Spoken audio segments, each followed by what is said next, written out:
Bismillahirrahmanirrahim. Assalamualaikum warahmatullahi wabarakatuh.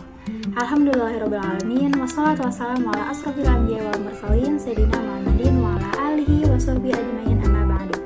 Pertama-tama, marilah kita panjatkan puji syukur kehadirat Allah Subhanahu wa taala yang telah melimpahkan rahmat dan hidayahnya kepada kita semua hingga sampai hari ini. Alhamdulillah wa syukurillah, kita masih diberikan kenikmatan yang sangat luar biasa oleh Allah Subhanahu wa taala. Yang kami hormati Bapak Dr. Asep Nur Soba Isagi selaku dosen pengampu mata kuliah pengembangan kurikulum dan juga kepada teman-teman kelas PAI 5E yang kami banggakan.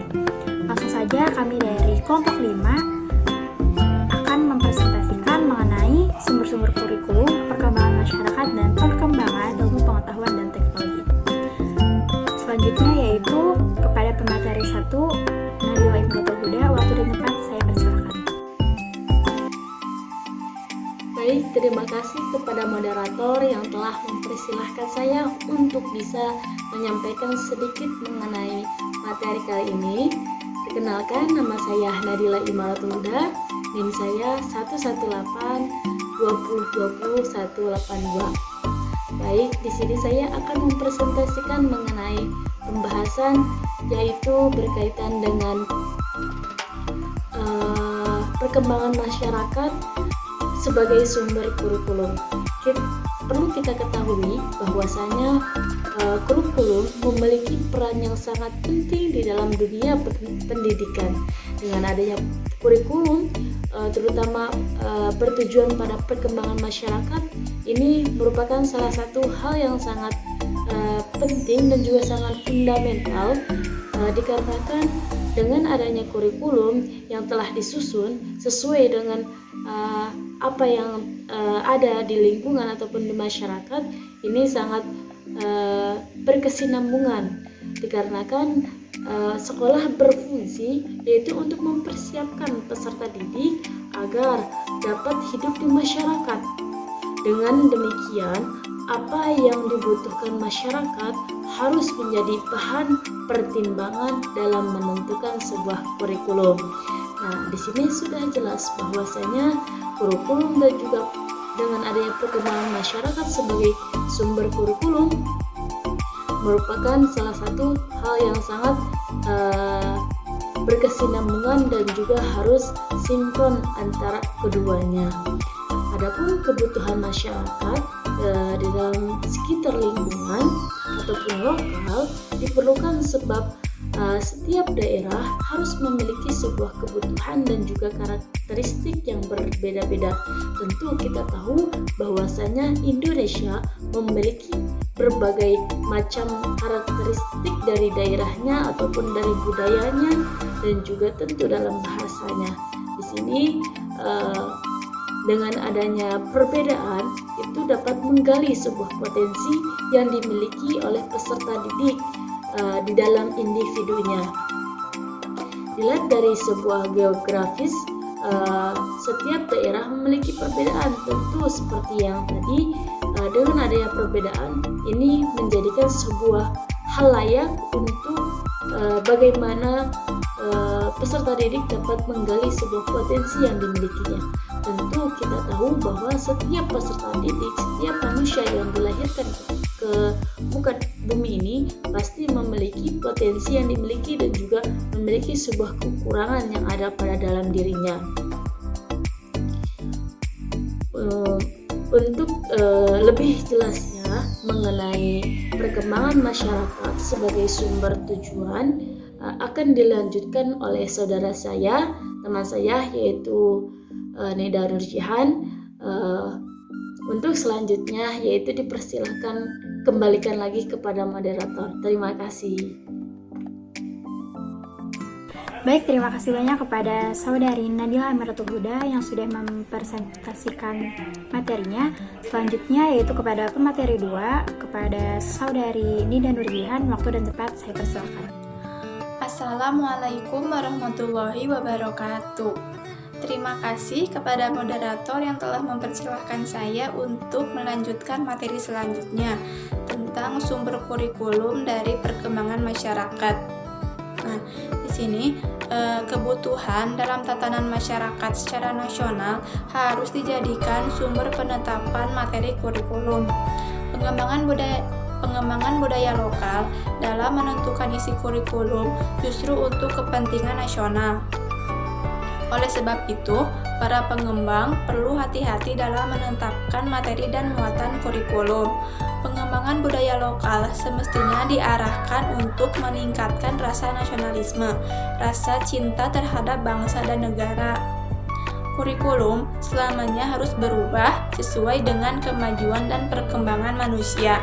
Perkembangan manusia di sini ada 3. Yang pertama, perubahan pola pekerjaan. Karena pengaruh perkembangan teknologi, maka terjadi perubahan yang cukup drastis dalam pola pekerjaan.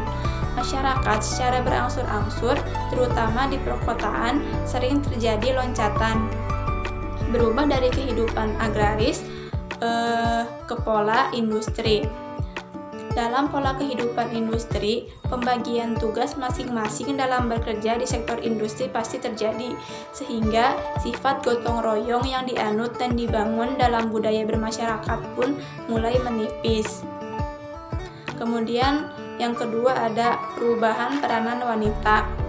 Di zaman sekarang ini, jumlah wanita yang berpendidikan relatif seimbang dengan pria. Sebagai akibat emansipasi diperkuat dengan adanya pandangan baru tentang kedudukan wanita.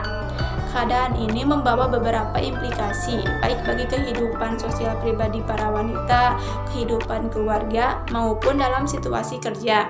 Di samping sejumlah kebaikan dari para wanita yang bekerja, sejumlah masalah dan kesulitan juga muncul.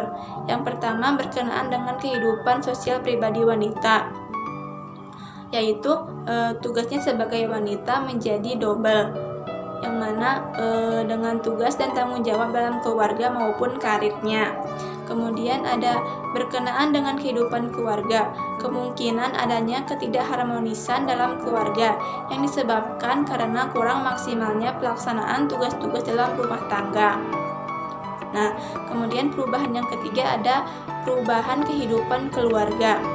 Nah, seperti halnya kesibukan kerja atau karir dalam batas-batas wajar memungkinkan anggota keluarga melaksanakan tugasnya dengan baik. Kesibukan di luar batas kewajaran inilah yang mengorbankan pelaksanaan fungsi-fungsi keluarga. Cukup sekian dari saya, mohon maaf bila banyak kesalahan. Terima kasih, saya kembalikan kepada moderator.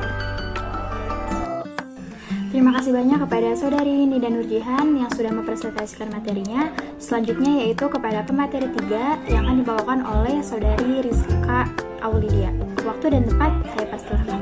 Terima kasih sebelumnya kepada moderator yang telah mempersilahkan saya untuk bisa menyampaikan materi pada kali ini, yaitu perkembangan ilmu pengetahuan dan teknologi sebagai sumber kurikulum.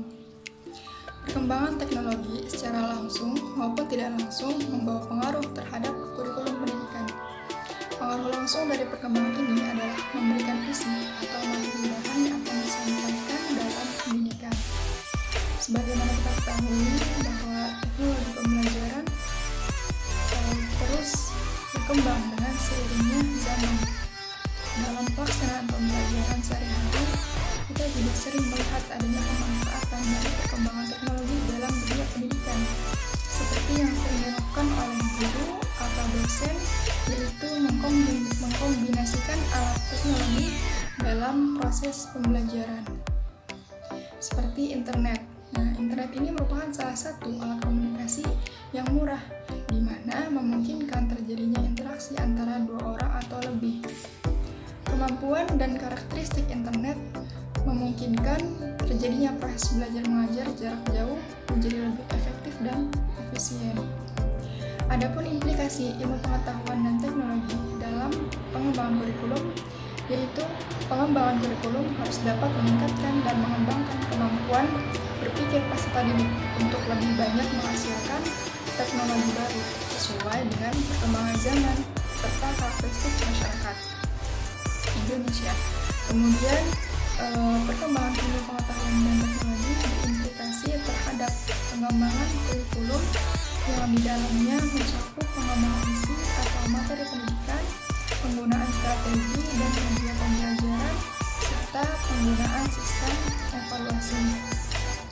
Pada aspek ilmu pengetahuan dan teknologi sangatlah berperan penting dalam perkembangan sebuah kurikulum, di mana pendidikan dihadapkan pada sebuah perkembangan ilmu pengetahuan teknologi yang pesat.